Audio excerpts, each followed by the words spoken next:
एक व्यापारी का बेटा पन्नालाल जंगल में रास्ता भटक गया और 7 दिनों तक परेशान होकर इधर उधर घूमता रहा। आखिरकार उसने जीने की उम्मीद भी छोड़ दी थी। तभी अचानक उसे एक अजीब दृश्य दिखाई दिया। एक अजगर एक हिरण के बच्चे की पिछली टांग पकड़कर उसे निगलने की कोशिश कर रहा था। उस पर दया खाकर पन्नालाल ने एक युक्ति से अजगर के मुंह से हिरण के बच्चे को बचा लिया। जिस पेड़ के नीचे अजगर उस हिरण के बच्चे को निगल रहा था, उस पेड़ की एक डाल अजगर के ऊपर झुकी हुई थी। पन्नालाल ने उस डाल को इस तरह से काट दिया कि वो डाल अजगर के शरीर पर जा गिरी और डाल के गिरने से उसके बोझ के कारण अजगर का शरीर कुचल गया। पीड़ा की वजह से अजगर ने अपना मुंह खोल दिया और हिरण के बच्चे को छोड़ दिया। हिरण के बच्चे ने पन्नालाल की ओर कृतज्ञतापूर्ण दृष्टि दौड़ाई और आराम से आगे बढ़ गया, मगर वो थोड़ी ही दूर जाकर वापस लौट आया। अब वो हिरण का बच्चा बार बार ऐसे ही करता रहा, थोड़ी दूर जाता और फिर वापस लौट कर आ जाता।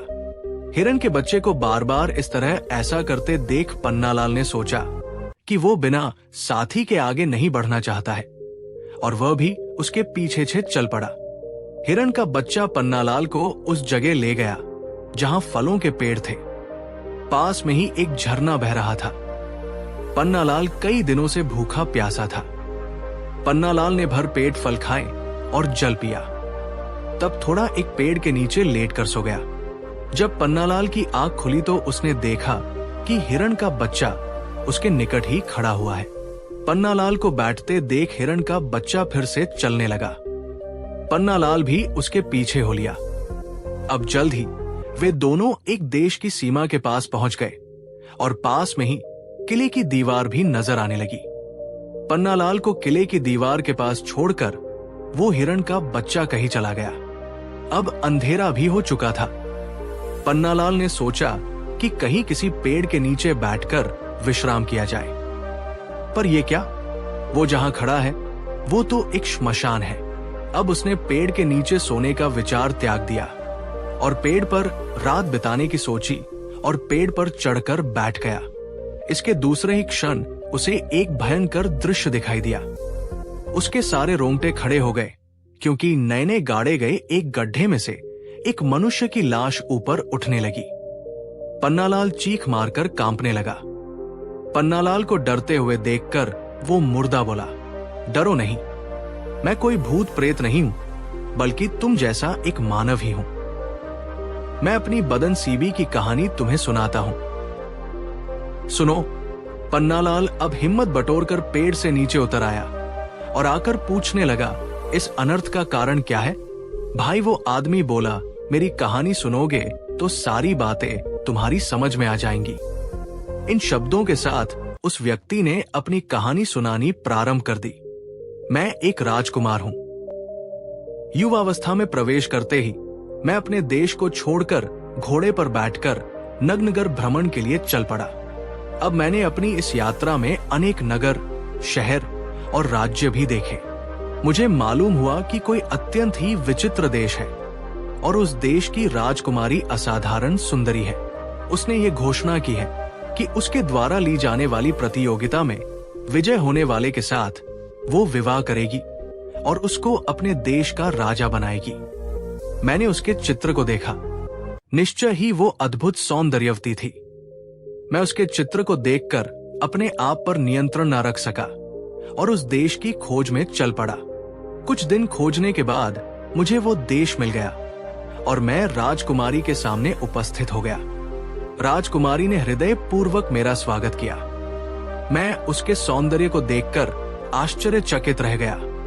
राजकुमारी ने मुझसे कहा, प्रतियोगिता में भाग लेने के लिए मेरी एक शर्त है। तुम प्रतियोगिता में हार जाओगे तो आजीवन मेरा नौकर बनकर रहना होगा। क्या ये शर्त तुम्हें स्वीकार है? मैं उसकी सादगी पर मोहित हो गया था। मैं मंत्रमुग्ध था और मैं इस शर्त को मान गया। मैंने हामी में सिर हिला दिया। राजकुमारी ने मुझे खाली पात्र दिखाया। उसने एक थैली निकाली, उसमें से 2 छोटी डिबिया निकाली। वे डिबिया इतनी छोटी थी कि उसकी हथेलियों में समा सकती थी।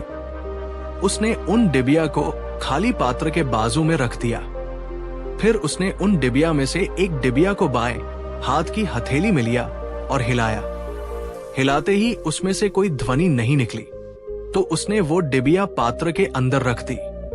डिबिया के हिलाने से मैं समझ गया कि इस डिबिया के अंदर कोई चीज नहीं है। ये डिबिया खाली है। अगर इसके अंदर कुछ होता तो इसमें से ध्वनि निकलती। राजकुमारी ने फिर दूसरी डिबिया को दाएं हाथ से उठाया और दाएं हाथ की हथेली में रखकर हिलाया, तो उसमें से कोई ध्वनि निकली।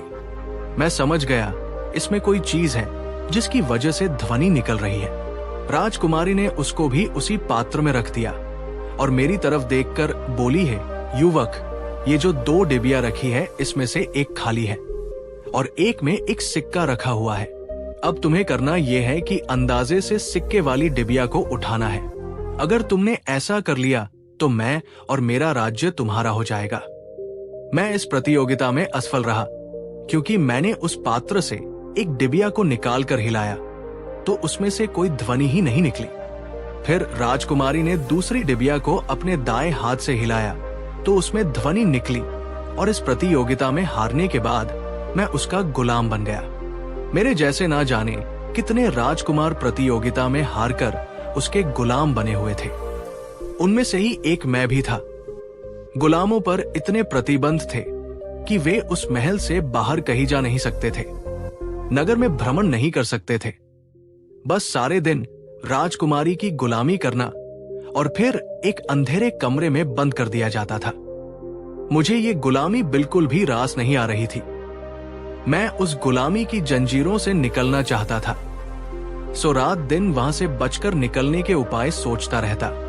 एक दिन मैंने अपने साथियों से कहा कि मुझे कमजोरी महसूस हो रही है, मुझे लगता है मैं बीमार हो गया हूं। मेरी बीमारी की बात सुनकर सिपाहियों ने मुझे एक कमरे में बंद कर दिया।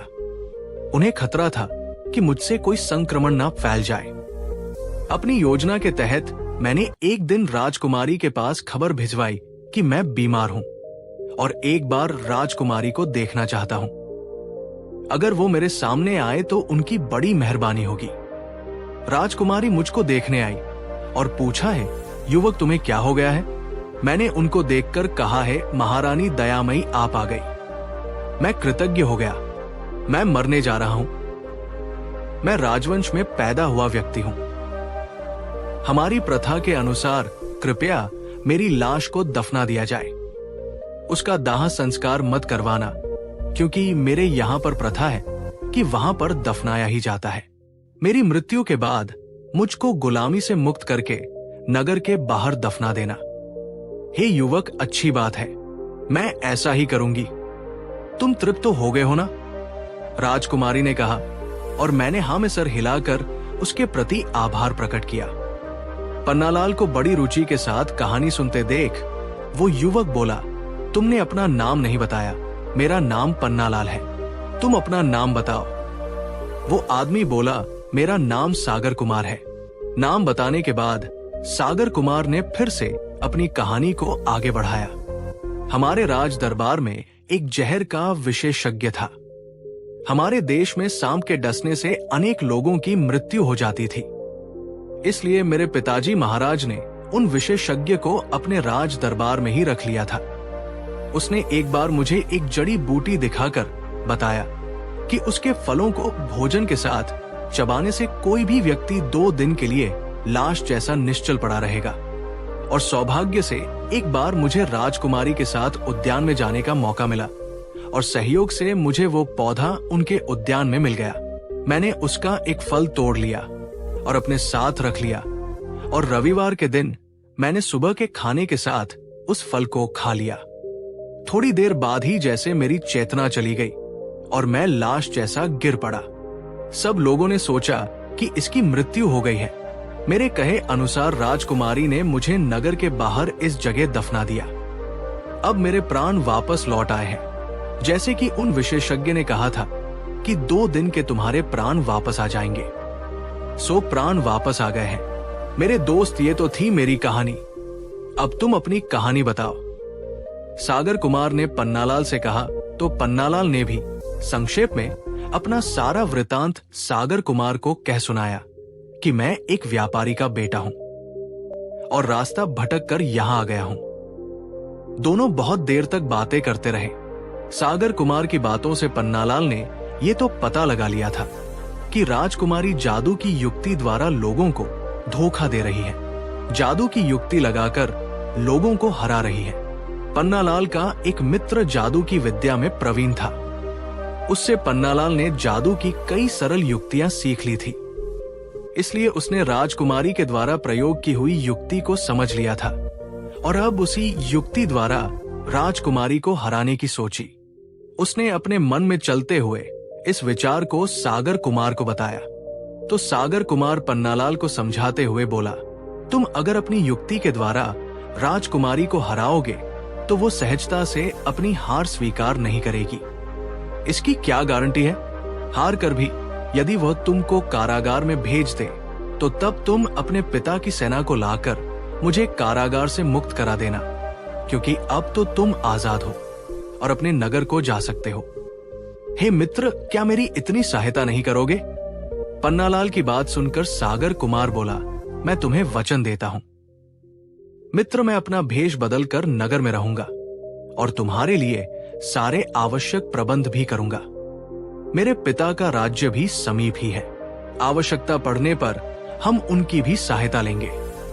दूसरे दिन नगर के द्वार खुलते ही पन्नालाल तथा सागर कुमार ने नगर में प्रवेश किया। सागर कुमार ने अपने केस मुंडवाकर अपना रूप बदल लिया। पन्नालाल के पास एक सोने का बाजूब था। उसे नगर में बेचकर अच्छे वस्त्र और कुछ आभूषण खरीद लिए। उन सबको धारण करने के बाद पन्नालाल एक राजकुमार जैसा प्रतीत हो रहा था। पास के ही एक खिलौने की दुकान से सागर कुमार के सुझाव पर पन्नालाल ने एक छोटी सी डिबिया खरीद ली। उसमें एक सिक्का डालकर उसे अपनी बाएं हाथ की कलाई में थोड़ी ऊंचाई पर बांध लिया। तब अपने कुर्ते को उसने नीचे कर लिया और अपना बायां हाथ हिलाया तो उसमें से ध्वनि हुई। इस प्रकार तैयार होकर पन्नालाल राजकुमारी के पास जा पहुंचा और उसके साथ विवाह करने की इच्छा प्रकट की। मुझे जीतना चाहते हो तो मेरी परीक्षा में तुम्हें विजय होना होगा। राजकुमारी ने अपनी शर्त प्रकट की। पन्नालाल ने बताया कि वो किसी भी शर्त को स्वीकार करने के लिए तैयार है। पन्नालाल के ऐसे वचन सुनकर राजकुमारी ने उसको पुनः सचेत किया कि अगर तुम हार गए तो तुम्हें मेरा आजीवन गुलाम बनकर रहना पड़ेगा। पन्नालाल ने निवेदन करते हुए राजकुमारी से कहा, कृपया आप मुझे मंदिर ले चलिए। मैं भगवान के समक्ष ये शपथ करूंगा कि यदि मैं हार जाऊंगा तो मैं आपका गुलाम बनकर रहूंगा। इसके बाद दोनों मंदिर गए। पन्नालाल ने शपथ ली और उसके बाद उन्होंने राजकुमारी से कहा कि आप भी शपथ लीजिए कि अगर मैं जीत गया तो आपको आजीवन मेरी पत्नी बनकर रहना पड़ेगा। राजकुमारी के मन में यह संदेह कदापि न था कि वो हार जाएगी, इसलिए वो शर्त मान गई और पुजारी के सामने दोनों ने शपथ ली। परीक्षा भी मंदिर में ही शुरू हुई। एक पात्र मंगवाया गया, उसमें 2 डिबिया रखी गई और पन्नालाल से कहा, इसमें से एक डिबिया निकालो, उसमें ध्वनि आनी चाहिए। अगर डिबिया में ध्वनि नहीं आई तो तुम हार कर मेरे गुलाम बनोगे। पन्नालाल ने बायां हाथ पात्र में डाला और डिबिया को उठा लिया। याद रहे दोस्तों, पन्नालाल ने अपने कुर्ते के नीचे अपने बाजू में एक डिबिया पहले से ही बांध रखी थी, जिसमें एक सिक्का डाला हुआ था। अब पन्नालाल ने पात्र से डिबिया निकालकर जैसे ही हिलाई तो ये क्या, उसमें से तो ध्वनि निकलने लगी। ये देखकर राजकुमारी चकित हो गई। राजकुमारी, मैं जीत गया हूं, मेरे साथ अब विवाह करोगी ना? पन्नालाल ने राजकुमारी की तरफ देखते हुए पूछा तो राजकुमारी ने सिर झुकाकर अपनी स्वीकृति दे दी। इस पर पन्नालाल ने अपने बाएं हाथ से पात्र से दूसरी डिबिया को निकालकर हिलाया। उसमें से कोई ध्वनि नहीं निकली। वास्तव में दोनों डिबिया खाली थी। अब पन्नालाल ने जल्दी से राजकुमारी के दाएं हाथ के कपड़े को ऊपर मोड़ दिया तो क्या देखता है, वहां पर एक डिबिया बंधी हुई थी।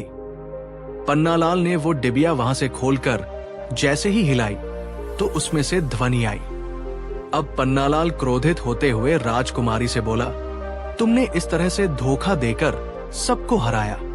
धोखेबाजी से सब हराया। तुम एक धूर्त राजकुमारी हो। राजकुमारी पन्नालाल को समझाते हुए बोली, मैं धूर्त नहीं हूं। मैंने अपने पिता की आज्ञा का पालन किया है। बस मेरे पिताजी ने मरते वक्त मुझे हराने की बुद्धिमत्ता रखने वाला ये उपाय बताया था। वो नहीं चाहते थे कि मेरे राज्य में कोई हिस्सेदार बने, और मुझे भी डर था कि कोई मुझसे शादी करके मुझे गुलाम ना बना ले। मुझे गर्व है कि मैंने अपने पिता की इस बात को माना और उनकी आत्मा को संतुष्ट किया। पर आज तुम जीत गए हो तो मैं तुमसे विवाह कर तुम्हारी पत्नी बनूंगी, और जितने भी लोगों को मैंने गुलाम बनाया है वे सब हमारी शादी में शामिल होंगे, और उन्हें उचित इनाम देकर मैं उनके राज्य तक उन्हें पहुंचाऊंगी। इतना कहकर राजकुमारी ने सभी को आजाद कर दिया और अपने विवाह में शामिल होने का न्योता दिया। सभी लोग राजकुमारी के विवाह में सम्मिलित हुए और उन सबको पुरस्कार देकर उन्हें उनके राज्य में पहुंचा दिया गया। इस तरह से पन्नालाल और राजकुमारी का विवाह हुआ और दोनों हंसी खुशी रहने लगे।